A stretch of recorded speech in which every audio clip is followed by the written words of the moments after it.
Greetings, friends, and welcome to another episode of Living the Dram. How are you, Rickus? Atom smashes and hadron colliders. I was going to say killing it, but that's like a default. I can't say that I'm totally killing it, but I'm definitely not at the shitter end of the spectrum. Well, that's definitely a start. I'm doing okay. As regular listeners would know, we've been doing these ISO casts for a while because we've been in, soft lockdown here in New South Wales, Australia. Speak for yourself, mate. I got the close contact message a couple of weeks ago. I've only just come out of firm lockdown. I was about to say, you've actually done full hardcore lockdown. How did that treat you? Not good. Not good. Oh, you poor bastard. Yeah, I often think I'm a borderline sociopath because I don't ever feel terribly empathetic towards other people. But this time I kind of felt for people that were in proper lockdown LGAs.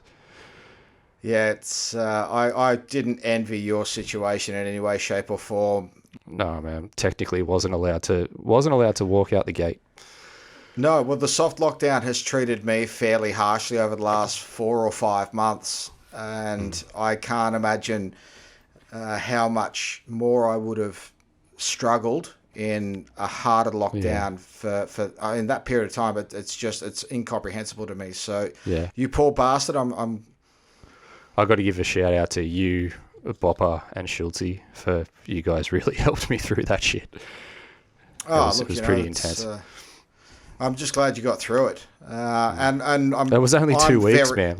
Like I said, some poor bastards have had to put up with this for months. Yeah, exactly right. And not to mention not even not having any source of income. Like I still have a clause at my work for special leave for this sort of situation. Yeah, I feel for the poor bastards that had to take time off and not get paid and stay in lockdown. That would have been absolutely terrible. But thankfully, there's light at the end of the tunnel. There really is. We're at the arse end of ours. We've got a high vaccination rate. Things are going to start opening up very shortly. Two more sleeps, bro. By the time this comes out, it'll be game on. It will be. I'll be back at the pub again. Watch the numbers will be in the thousands. Oh yeah, the numbers will shoot up, but it won't matter because I'll be at the pub again. And damn, I've missed the pub. Yeah, I can't empathise with that. Actually, my local, and we butt heads over this constantly, is the shittest pub in Australia. The only pub I frequent is the second shittest pub in Australia. And mine's the second shittest. And that's, exactly, which is the pub next to me. Yeah. And I thoroughly miss in trivia and the odd public display of my dartmanship. It's fair, and I'm looking forward to getting back. But you know what I'm looking forward to even more? I'm looking forward to drinking some whiskey with you. And damn straight. Side by side would be nice. But now, and we're not far away. But for now, for hopefully what will be our last ISOcast, Rickus, what are we drinking right now? We thought we'd take another venture down the Spey River, or up the Spey River, as it were, and we'll stop off at the lovely little establishment of Aberlour, or as it technically is called, Charlestown of Aberlour. But the distillery itself takes the name Aberlour after the burn or tributary to the Spey that flows through the village. Indeed. I think Aberlour actually means the mouth of the bubbling brook in Gaelic. Yeah, something, or the chattering burn. Yeah, pretty much the same shit, different smell. It's a Pernod Ricard distillery produced by the Chivas brothers, and is a key ingredient in Duars, as some people say. Great callback. Couldn't help myself. And what expressions from Aberlour are we trying today? We've got the Abunadh, another really tricky word to pronounce, and just to cross-promote on that note, head over livingthedram.com.au/cool, interesting, useful tab for a pronunciation guide that I only just put up. You've heard us chew Gaelic to pieces and still get it wrong. This is a very irregular looking word that is also pronounced nothing like it looks. Yeah, I'd probably, if in Australian, you'd call it Abunadh. But, you would, Abunadh. But I've also seen in the US Abunadh, which I don't think that's right. I think the D and the H are basically silent, Abunadh. But we have the regular Abunadh. They've released quite a few expressions. I think they're nearly up to about 70 of them. I think it's each expression slightly different. It's multiple times a year. They might have as many as 5. The first batch bottled they're in batch releases, aren't they? Yeah, that's exactly right. Anywhere from 5 to 25 years old. Like I said, we've got batch 54, which is a 2016 vintage, I'm pretty sure. Lovely. And we also have side by side to compare. Actually, I should say first of all, it's the Abunadhs are all 100% Oloroso sherry, aged, matured. However, they did release an expression starting in 2019 called the Abunadh Alba, which is solely 100% ex-bourbon. And it'll be interesting to try. I mean, just looking at the two, they are so different in colours. Super different in colour, they are completely different distilleries. But so we're basically looking at a sherry bomb and a bourbon bomb. That's it. Or a white oak bomb, yeah. Yeah, exactly. So it'll be really interesting. This is another time where I've tried neither of these whiskies. And I tell you what, I'm looking forward to it. Well, you got the first dram poured out of the Alba. I'm yet to try that. But the Abunadh, about halfway through. And I rate it. Man, I rate just about anything Aberlour do.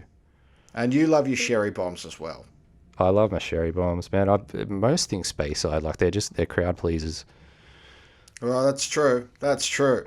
Well, why don't we get into a little bit about the whiskey? I've got a little. I've just got some notes here about the history and about how the Abunadh started.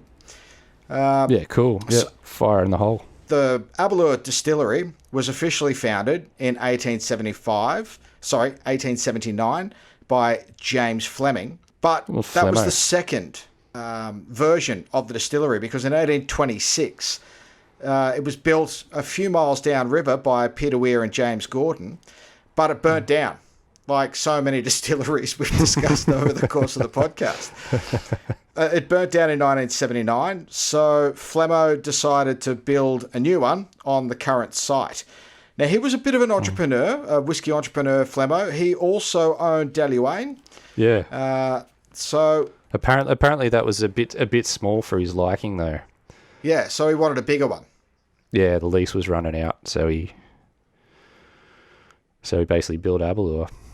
Yeah, absolutely. And unfortunately, in 1898, the new one also burnt down. Now, it didn't burn down completely, but it was severely damaged by fire. So the new owners, which was Robert Thorne and Sons, they commissioned the famous Charles Doig to design the new distillery. Now, Charles Doig has built an absolute fuck ton of distilleries and revolutionised distillery design. Like that guy was a legit architectural legend. You could almost say he was a one-trick pony in a way, but I mean, just slap a pagoda on it. Yeah, yeah, true. But when you're good at something and it works, fucking stick with it. Hey, he's got clout. Exactly right. Now, the Abunadh in particular appeared in 1997. Yep. And there's a bit of a story behind it. It came about because in the 70s they were doing some refurbishment of the distillery. We call them renos in Australia. Amen. And when they were doing their reno, they removed a nameplate in the still room, and lo and behold, behind the nameplate was a box that had a bottle of whiskey and a newspaper in it from 1898. So one would assume that this was put in there while they were building the new distillery.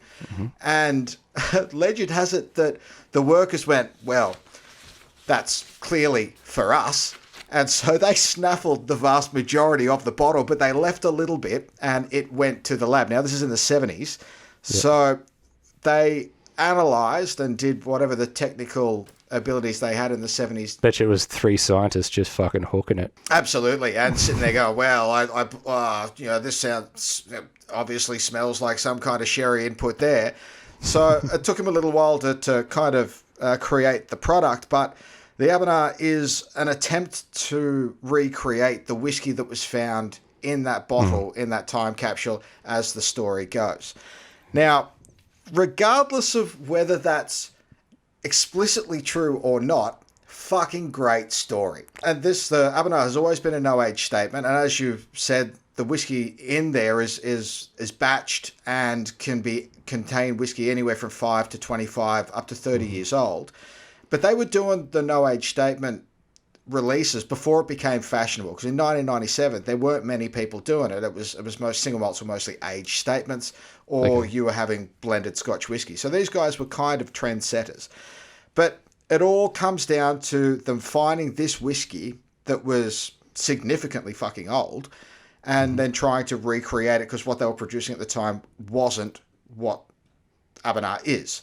Yeah. But it got me thinking about time capsules, because, I mean, I don't know about you, Rick. Did you do a time capsule when you were in primary school? As soon as you said time capsule, like earlier, I'm very much caught up in the past. What do they say? Depressive people get caught up in the past, and anxious people get caught up in the future. Absolutely. In the future. I definitely have some staunch depressive tendencies. I'm a sucker for nostalgia. Oh, you've seen how much shit I hoard. I have a hard time throwing anything out. Yes. I love a good time capsule. I'm pretty sure I did one. I probably opened it fucking 2 weeks later. Yeah, look, and I'm in the same boat. Like, my house is full of shit that probably needs to be thrown out, and You've been there for a long time. You have a right. I have been here a long time, but I have the same kind of tendencies. So I did a time capsule when I was a kid. I probably did the same thing, opened it. But other people that have done time capsules, I've found a couple of notes. So in 2015, workers replacing it was the Ruthven Road Bridge in Kingussie in the Cairngorms, which is a mountainous area in the Highlands. They were repairing this bridge, and they found a metal box containing a newspaper from September 1894, a paper scroll, and a bottle of whiskey. Now, this was inside the stonework, and apparently, from what I've been able to find, this was a tradition of stonemasons, where the stonemasons that built the bridge would leave a bottle inside the bridge for whoever came along 50, 60, 80, 100 years later to do the repairs that would always be needed on a bridge. Very Masonic in a way. Shut up. Exactly right. So they left a bottle for old mate that'd come and have to repair the bridge. Yeah. And apparently it would usually be with a newspaper to show the date and a bottle of what it was. Now, unreal. I've seen a photo of it.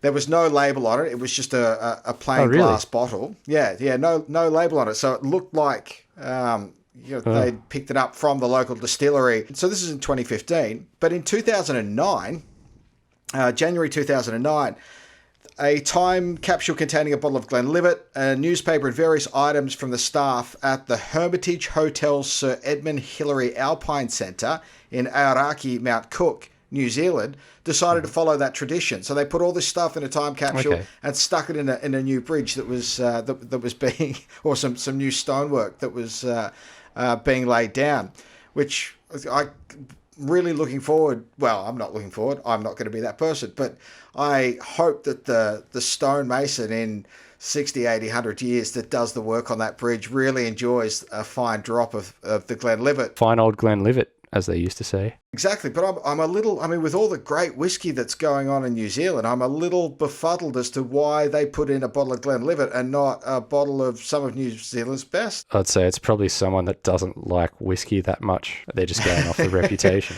fine old Glenlivet. Yeah, probably because it's a Scottish tradition. They thought that they should put Scotch whiskey in it. And finally, a bottle of Bell's Old Scotch whiskey was found in a time capsule containing photos, cash, exam papers, and newspapers from 1969, and a bunch of other sporting goods and items, when they were doing a refurbishment of the University of Stirling's Ganochie Sports Centre in January 2019. Now, the difference between this was, they didn't discover it. They just kind of, as they were doing the refurbishment, they came across the stone that was marked. There's a time capsule under here. Okay, so, right.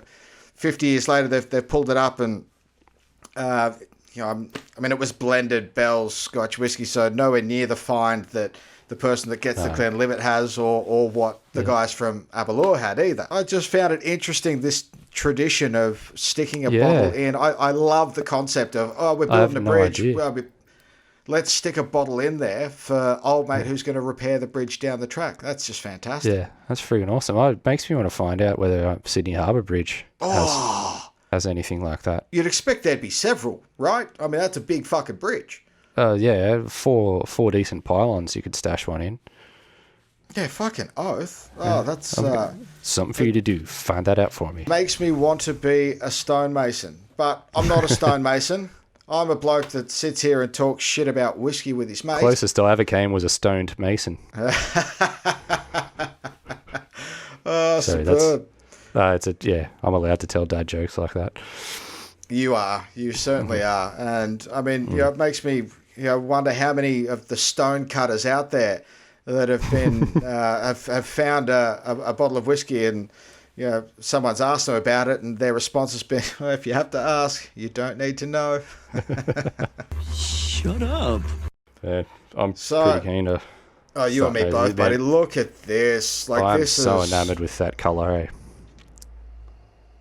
Oh, and on the nose, that is... Wow. What a sherry bomb. Mm-hmm.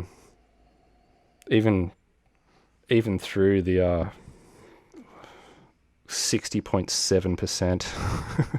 Well, that's it, because the Abunadh is always cask strength, no water added, no colour added, non-chill filtered. Like, this is as close as you get to pure whiskey. Basically sucking it out of the cask. Oh, and you can smell it. The intensity on the nose it's huge.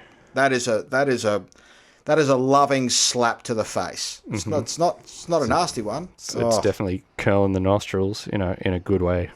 I mean, that's all Christmas pudding, all the fruits, even the marzipan icing on a wedding cake, raisins, burnt orange. Oh wow, that's for real, man. You're spot on. I couldn't have said any of that better. It's just too big for my tiny mind to comprehend.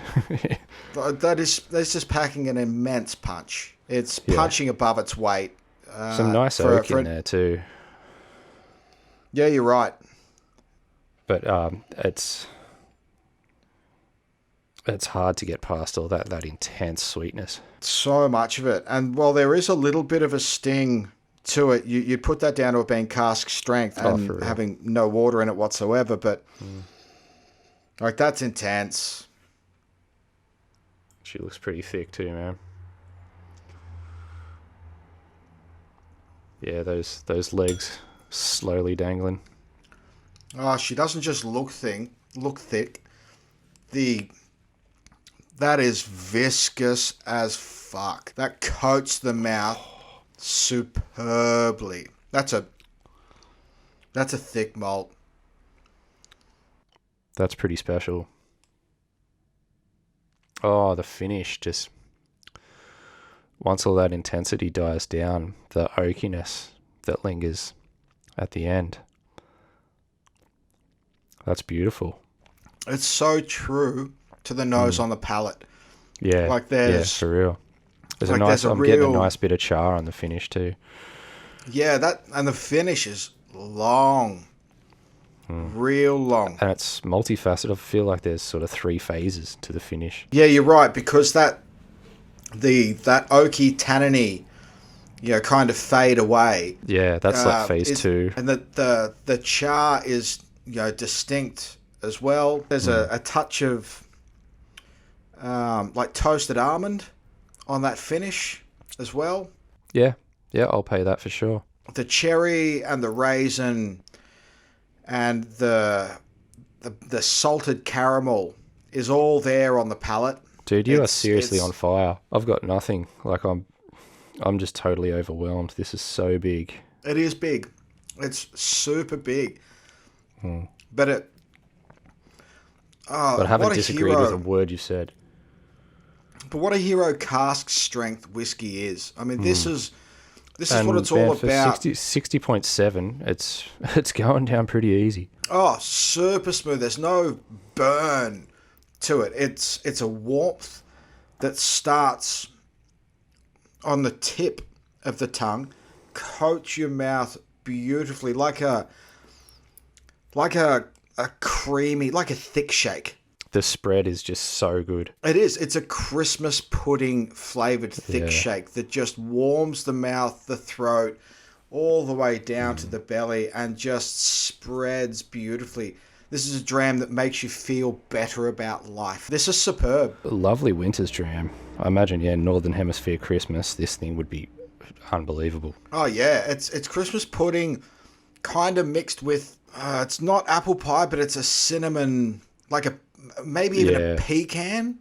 Yeah. Like a pecan feeling. It's nutty and spicy and fruity and caramelly, notes of vanilla. This is exceptional.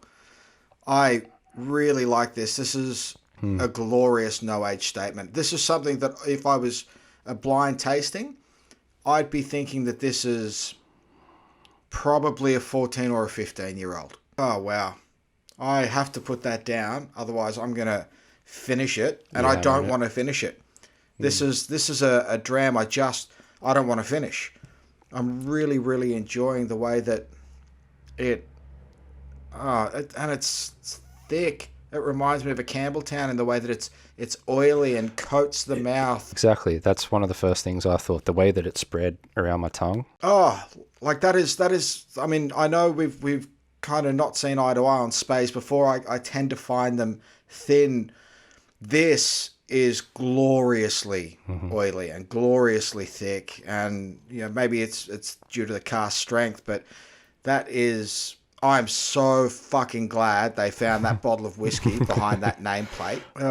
That's genuinely exceptional. While we're letting those first impressions kind of settle, and as we have a couple more tastes and let ourselves adjust to that, why don't you give us a little bit on Flemmo himself, because he's the reason behind this dram, right? Well, that's right. It's made in homage to him, who, as we said, founded it in 1879. But the distillery claims the word Abunadh basically means the original in Gaelic, although it's most likely a misspelling or a contraction even of Abunadh or Abunadh, which means the origin, so it's not far off.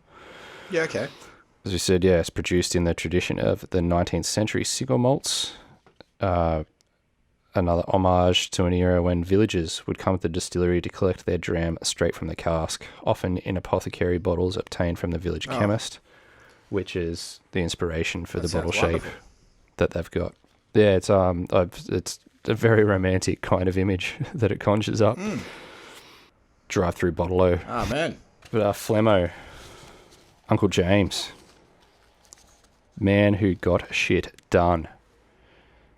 Philanthropic ninja.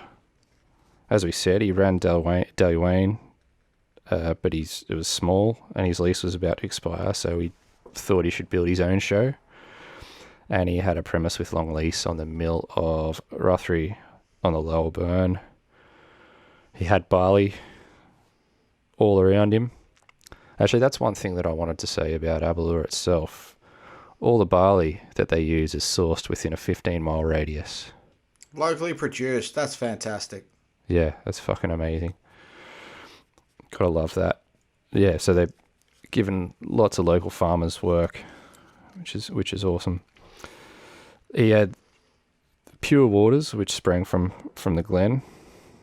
He had money as his business was successful, and in 1874 he'd been appointed as a local agent for the North of Scotland Bank, which offices and also Flemo's home were in Aberlour's main square. Good on him. And there was also rails transport opening up, distribution well outside the Spey Valley. So, mate, the world was his oyster. He fucking had it all. So Aberlour was complete by 1880, and production of whiskey had begun. When old mate Alfred Abunadh visited the distillery around 1886, he was surprised to discover that there was no steam power at all to drive the machinery. The continuous flow of the lower burn was enough.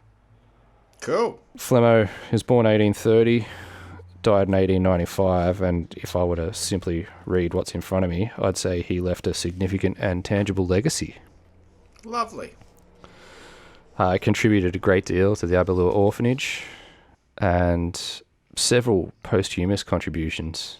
The Fleming Hall of 1889, obviously named after him, was Aberlour's first public meeting place. The Fleming Cottage Hospital provided isolation accommodation to limit the spread of infectious diseases, something we can all fucking associate with at the moment. And in 1902, the Victoria Bridge, a suspension footbridge across the River Spey, often referred to as a penny brig, was opened up, which replaced a ferry that used to be there. I want to give a shout out to bridgemeister.com for an absolutely enthralling read, fellow bridge enthusiast, and also Canmore. What is it about Scotsmen and bridges? Yeah. Who knows? They got a lot of shit to get over. Yeah, true. As you said about time capsules, man, I'm a sucker for nostalgic pictures. I got lost just looking at old black and white pictures of bridges. Isolation is a cruel mistress.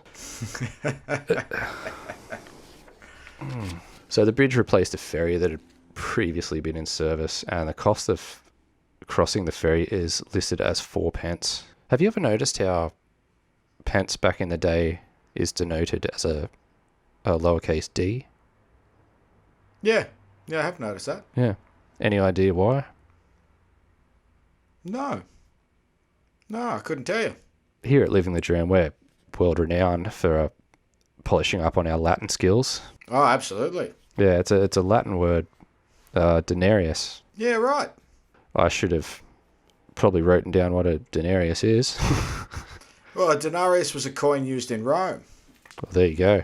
Maybe it was the lowest denomination. Oh, no, actually, I think it was. A penny wasn't the lowest denomination, was it? Yes, it was. I think so. Yeah, shillings and pence. Pounds, shillings and pence, yeah. Yeah. But anyway, back to Flemo. He saw a need for a safer pedestrian footbridge across the often dangerous, fast-flowing waters which had claimed the lives of several locals throughout history. Even the ferryman, on one occasion, both of them died. Hell. The storm had the ferry. It was basically a line ferry. You'd pull yourself across on the craft, and the pin in the storm. The waters had raged so hard that they'd bent the pylons that held the cable and stretched the cable. The pin had come loose, and as he was pulling himself across, it was still flowing pretty good. Old mate was pulling himself across, the pin came out, and it capsized the boat and swept them both downriver. And apparently, man, it sounded like a pretty hideous story. You could actually hear it. They couldn't locate one of the guys. It had gone dark. It was still storming, but they could hear him fucking wailing basically all night, and they found his body in the morning. So yeah, obviously you'd want to contribute to a bridge that had claimed, probably, man, I wouldn't be surprised if it was one of Flemo's mates. Small place like that, I'm sure everybody knew everybody. Well, exactly. So on the 11th of June in 1895, which was just 2 weeks before he passed, he made a bequest in his will, and I'll read this word for word, verbatim. I leave a sum of £500 for the purpose of erecting a steel wire footbridge over the River Spey at Aberlour at a place near as possible to the mouth of the Burn of Rothery, or the Lower Burn, so as to connect the village of Charlestown of Aberlour with the parish of Knockandoo. If the proprietor of Elchies will consent thereto, and if they obtain his consent, I direct my trustees to expend the said sum accordingly. But in the event of the proprietor declining or not giving his consent within 3 years after my death, then the said sum fall into and form part of the residue of my means and estate. Surely no one would say no to a fucking bridge, right? Turned out that the Laird of Elchies at the time was a bit of a cunt. Fucking hell. Yeah, and I'll get to the why pretty shortly. So obviously, obtaining permission from the proprietor was a little difficult, and a stinging criticism published in 1899 showed the depth of feeling amongst many local people. And once again, I'll read verbatim. The Laird of Elchies is making a bold bid to become the most unpopular proprietor on Speyside. He has refused to grant a site for a bridge pier on the west side of the Spey. A respectful letter was addressed to him by 3 gentlemen representing the parish councils of Aberlour, Knockandoo, and the police commissioner of the village of Aberlour. The Laird of Elchies not only refused to grant a site for the pier, but he did so in language not likely to add to his popularity. It will be remembered that a short time ago 2 men lost their lives at the ferry by the boat capsizing. That fatal accident in itself ought to have been sufficient to remove any objection which might linger in the mind of the Laird of Elchies, but human life does not appear to count for much with that young man. So I'm going to name and shame. The Laird in question was James William Hamilton Grant, the 4th Laird of Elchies. What a prick. Yeah, there was a good article in the San Francisco Call, volume 86, number 25, on the 25th of June, 1899. Which was able to block a bridge so as to save his ferry. Ooh. All comes down to the dollar in the end, mate. So often it does, Rickus. So yeah, I'll read this verbatim as well. If Scotchmen have not lost their native shrewdness, the evolutions of landlordism which are constantly reported should teach a wholesome lesson to those who, during recent years, have been lured into the landlord's political camp. No doubt the permeation of the county with Toryism encourages a more lofty insistence upon the unproprietal rights. Within the past few weeks, J.W.H. Grant, the Laird of Elchies, has given an amiable exposition of his views as to his duties as a landowner. Over the Spey, between Aberlour and Elchies, is a ferry belonging to this young laird. Owing to the danger of crossing by the ferry boat, when the current is strong, there has been a long and agitation for the provision of a footbridge over the river, and the recent drowning of 2 prominent residents brought the movement to a climax. The requisite funds for the purpose have been guaranteed, and all the Laird of Elchies was asked to do was grant a site for the pier of the bridge at the ferry on the north bank of the Spey. Once before, when he was approached on the subject, he laid down the practically prohibitive condition that the bridge should be built at a spot where the river is so wide that the work would have cost thousands instead of hundreds of pounds. This time, he has refused to grant the proposed site on the ground that if he did so, he would run the risk of losing a valuable patrimonial interest in the ferry, which, by the substitution of a bridge, might be entirely lost. A request of the local authorities that he should name any terms he wishes to impose was met with a further refusal, and consequently, though there seems to be an undoubted right of way over the river, the erection of a bridge is prevented. The value of the patrimonial interest, which is thus allowed to stand in the way of safety and convenience of the public, may be estimated from the fact that the ferry, combined with the house and farm, produces a rent of £18 a year. Well, old mate sounds like a proper cunt. He does. Sounds like an utter bastard. Considering it was his grandfather that actually built the town. Fucking hell. Yeah, Charles Grant of Elchies, hence the name Charlestown of Aberlour. I'm sure he would have rolled in his grave because he was a pretty upstanding dude, old Charles. I'm gonna need a fucking drink to take the foul taste out of my mouth that cunt is fucking left in it. What a prick. Well, eventually he did grant permission. One can only assume it was from the endless torment of the town folks, perhaps the threat of the odd lynching, maybe decapitation. Fucking oath. Well, he deserved every fucking bit of it. On Christmas Eve, 1901, the Banffshire Journal and General Advertiser reported that we believe the people of Aberlour are to have the bridge across the Spey at last. Mr. Grant of Elchies exhibited the plan of the bridge to some gentlemen in the village before he left for London. Costs about £1,000 and will be erected. It is expected next spring or early summer. Beside the £500 left by the late Mr. Fleming, it is generally believed that his widow is most generously giving the balance of extra cost. And of course, Mr. Grant of Elchies is taking charge of the whole matter. Now, why is it called the Penny Brig, you might ask? I'm fucking glad you did. A later newspaper report in 1902 explained, the bridge is completed but hasn't been formally handed over by the engineers. It's understood that there is to be no opening ceremony. Meantime, Mr. Grant of Elchies has had a gate erected at the Elchies side to collect a toll of 1 pence for crossing. Oh, wow. But we hope better counsels may prevail and that he may yet see his way to depart from this imposition. Meantime, we are pleased to see the bridge erected as a safe means of passage over the river, and the thanks of the community on both sides of the river will heartily be given to the kind lady who has had the wishes of her late husband so amply fulfilled. Well, that fucking explains it. Old mate was a fucking troll. Old mate was a fucking troll in disguise, and fucking, hence all of the shit that happened. And fucking, he just, what a fucking cunt. Yeah, what an asshat. But hey, he's dead now, so. That's it. And thankfully, we get to try fucking more whiskey. So here we go. First snuff of the Alba.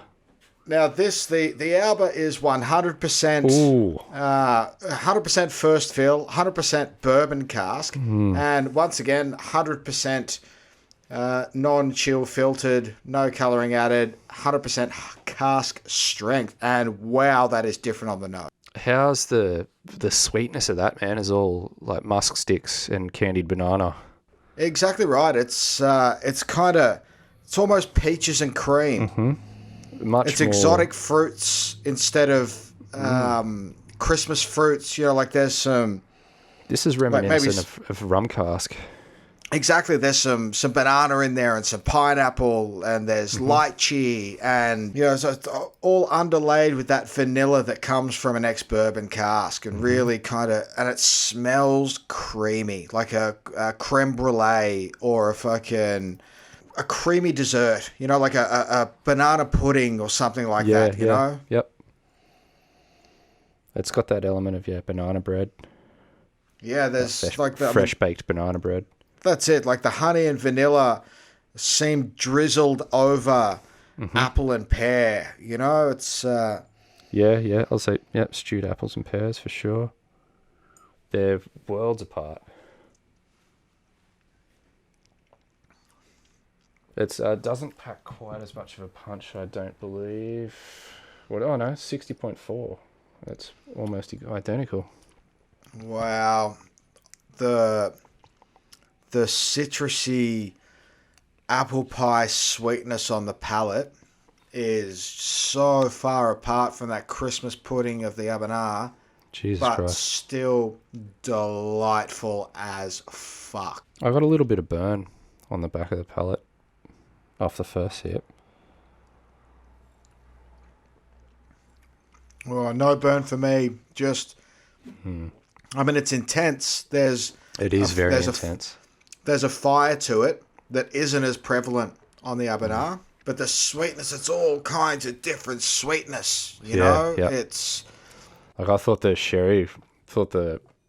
OG was sweet, but no, that's a pure richness. It really is. The Alba has a beautiful sweetness to it. That's superb. Again, it's creamy. So creamy.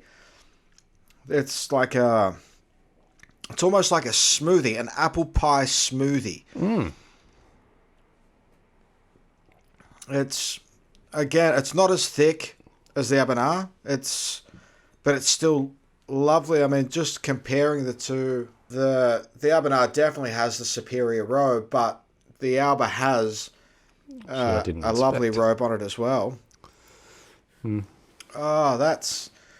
Yeah, it definitely doesn't have the same sort of the perception of viscosity. No, it doesn't. It doesn't have the same mouthfeel either. No, it doesn't. The Oloroso... No, the Oloroso has it's a tad thinner, yeah. It is. It's more like a Spey. It's more like what I attribute to a Spey. Whereas I reckon the OG is what I consider a proper Spey. See, the OG is like more like a Daluane Campbelltown or for Linkwood or okay. Yeah, no, I get where you're coming from, but it seems exceptional for me that the OG, whereas the Alba seems more like what I experience when I have a Spey. Okay. But it's. I mean, fuck, the two of them, in contrast, are so far apart that you would be forgiven for thinking they're not from the same distillery, you know? Not at all. Yeah, I agree. They're, I think the only thing they share in common, mate, is the name and the basic premise behind that they're all between 5 and 25, just from completely different casks. It just goes to show the influence the cask has. The new make spirit goes into an ex-Oloroso cask or 100% first fill American bourbon cask, and this is the result. Like, this is a wonderful exhibition of exactly how much that cask influences the same new make spirit. You know, these two whiskies are so worlds apart, and yet it's the same spirit. It's amazing, and it's why we love Scotch whiskey so very much. You know, or single malt whiskey so very much. Slightest little thing incredible. can make such a variation. It's actually true. the finish though. The longer you leave this, the finish on the Alba is doesn't go very well. But that just encourages you to have another sip. It does. It does encourage you to have another sip. It's less. I mean, I'm firmly in the Abunadh camp. I think that's everything I want in a sherry bomb. It really is. But there's nothing wrong with the Alba. But when you put the two side by side, it's easy for me to. And this may be controversial. I'm always happy to put my hand up and court controversy. In fact, Rick, you know, I love controversy. Is this a new segment? Could this be Hursty's Controversy Corner? You know, I like the sound of that. I really do. Yes, this is Hursty's Controversy Corner because Aberlour and Abunadh are no strangers to small level controversy. Now, you've heard me talk about controversy with other distilleries and companies in the past, and this is a little bit different. I'm going to take you to the shores of a country that you wouldn't associate Scotch whiskey with particularly. Senegal. No. That's the great land of Canada. No, you got me. Exactly. So the fair land of Canada, and in fact, it's the Canadian House of Commons, which is part of their political structure. Yeah, very similar to ours, I imagine. It is a little, similar to the British as well, and to a tradition that was taken in 2003 from the British House of Commons, which is the new speaker choosing from, after tasting a range of Scotch whiskies, choosing a new Scotch whisky for the House of Commons. And in 2016, controversy struck. I'm struggling to see like how that is remotely relevant. That just seems like a random thing to do. Like, oh yeah, let's just pick a Scotch whiskey. Why do they do this? Do you have any idea?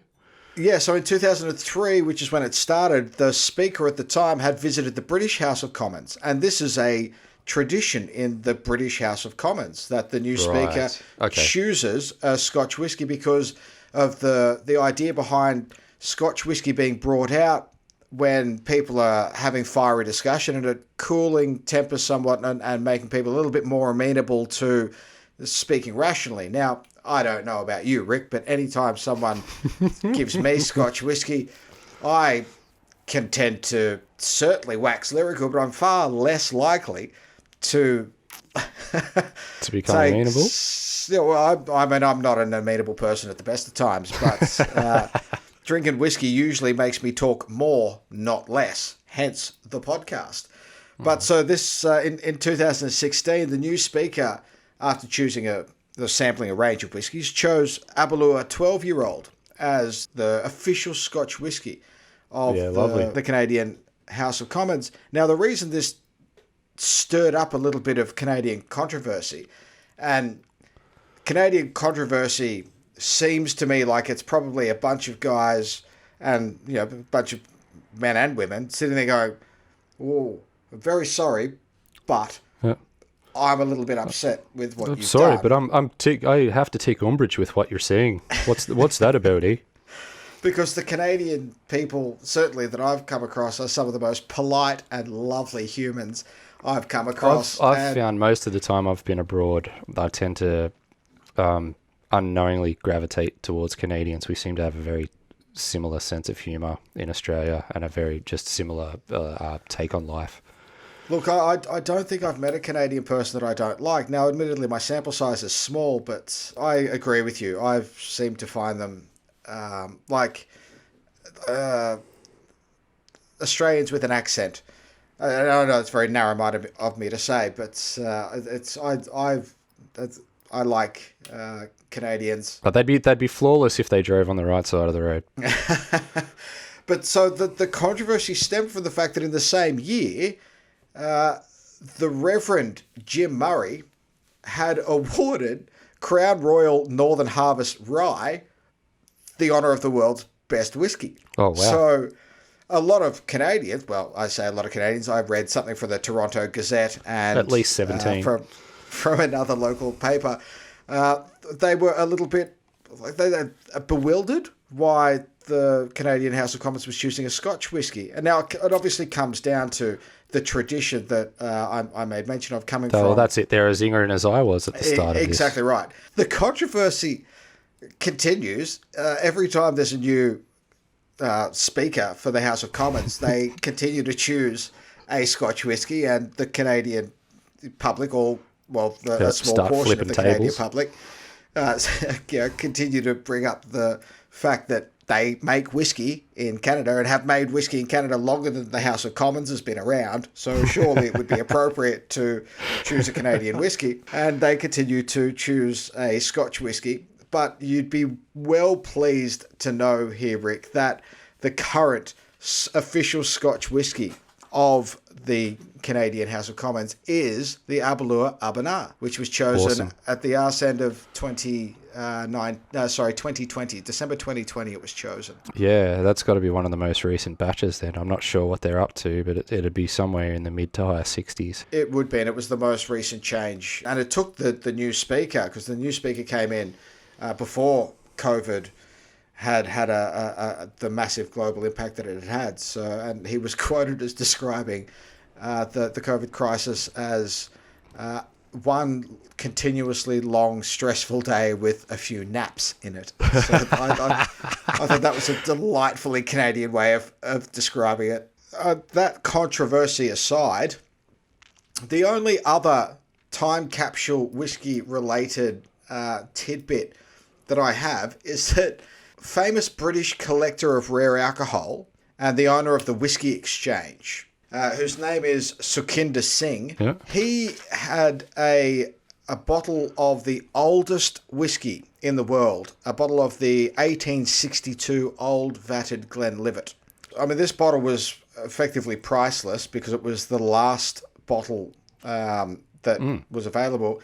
And so what he wanted to do was pass that on to generations as a time capsule, as it were. So a few drops of this 1862 Old Vatted Glenlivet were put into watches. And it's a beautiful watch. It's a Louis Moynet watch. Yeah. And the watches are worth $45,000 US each, which would be 58,000 Australia from what I read. And that is the most literal description of a whiskey time capsule that I was able to find. Well done, when I went down that path. Actually, one thing I skipped over that I'd just like to touch on is, we already said that Abunadh is a derivative of the origin. And, Indeed. And Alba itself is a bit of a double reference. I instantly thought Alba means dawn or sunrise in Spanish. So I thought, okay, that might be a reference to the colour. No, it turns out it's a bit of a double reference, and I was totally wrong on both counts. Alba is actually Gaelic for Scotland, and also Quercus alba is the scientific name for the white oak. Yes. Which is what bourbon is aged in. Yes, that I found that interesting. I doubly fucked up and assumed that that white oak was named Quercus alba because of maybe the colour of its leaves in autumn. But no, it turns out Alba is just Latin for white. Which kind of makes sense because it's where we get the term albino from. True.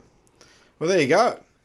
So apart from that, I mean, I suppose all we've really got left to do here is to decide what numbers we're going to give to this pretty exceptional whiskey. I don't know about you, Rick, but these guys are getting really, I mean, they're getting good numbers. They're especially the OG, man, 54. He's getting a solid rep.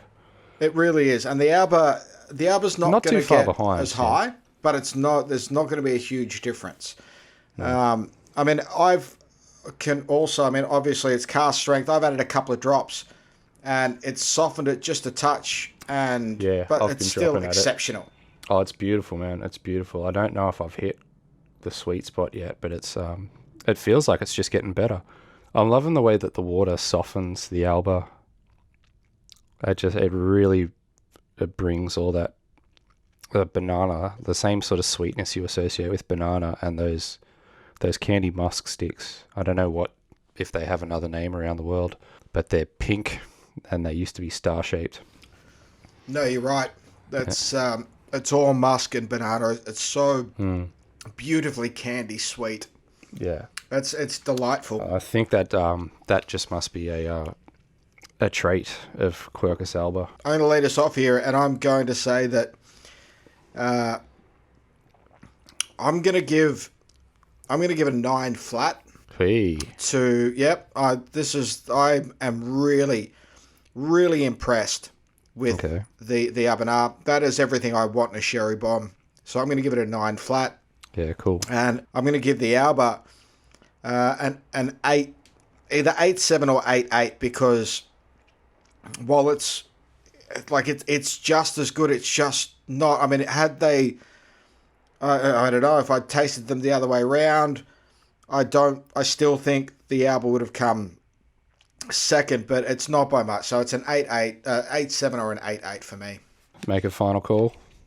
8.8? Yeah, I'm going to go with 8.8. It cool. deserves the extra 0.1 because it's, the distillery gets a tick for me. So it's a 9 flat and an 8.8. In my head, I was floating sort of between an 8.6 and an 8.9 for the OG. And I think I've got to go the higher end of that. I'll say 8.8. Whereas the Alba for me was sitting an 8.2 or an 8.3. Actually, you know what? I'll go 8.9 because that is pretty friggin' good the more I sit on it. It is, man. It is what you want from a Speyside. You want that real thick fruitiness. It's just the richness. The Alba is just a little bit emptier.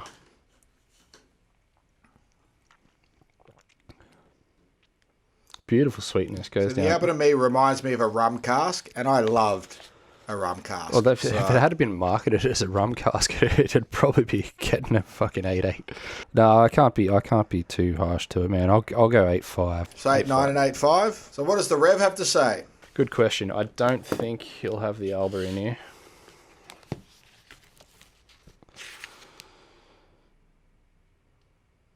Oh, but how's that? What did I say? 54. Yeah, okay. He's reviewed this exact batch. Nice. Oh, yeah, and he liked it too. Liked it a lot. For just the delivery, no whiskey will be better this year, or probably next. It had even crossed my mind to give it a 25.5. What was that on taste? A privilege to experience. 96. Yep. Yeah, I don't give 9s very often, and it was absolutely worthy of a 9. No, it is, yeah. Well, I'm as close as you can to a 9. Just want to give myself some room. I plan on doing this for a while. Yep, and I'm sure there's plenty of better things are going to come our way. Look, no doubt, but this is a fantastic whiskey. Would I buy it? Absolutely. Would I recommend it? Absolutely. Would I order it at a bar? Absolutely. Like, this is a fantastic sherry bomb, and you should try it. It's as simple as that. You should fucking get a bottle and you should try it. Yep. Yep, get yourself a bottle, try it, share it, have a fantastic fucking time. Well, on that note, what do we got in the can? Where are we going to go next? It'll be fantastic to be out of this isolation, as we spoke about earlier. I'm looking forward to us sitting side by side again, Rickus. I cannot fucking wait. That's why I leave this space here.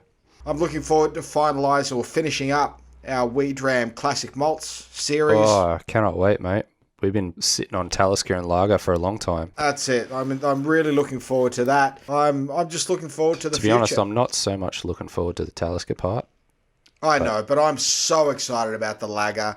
I can't wait to wax lyrical about my favourite whiskey, effectively. If you play all the series end to end, I reckon the Lager one is going to be about half the length. It's going to be a lot of me moaning about how brilliant Lagavulin is. Make sure you bring a few rags to clean yourself up with. I'll bring a couple of spare changes of pants for sure. So make sure you tune in to the next episode to hear me wax lyrical about exactly how good Lagavulin is, because it's fucking amazing. For any of you that might have heard of a little app called Hijack, or you've heard Hursty wax lyrical over the rugby league, him and Bop have done a friggin' sensational job of calling the rugby league, the NRL, the Living the Dram NRL Premiership, as it's formally known. Formally, not formerly.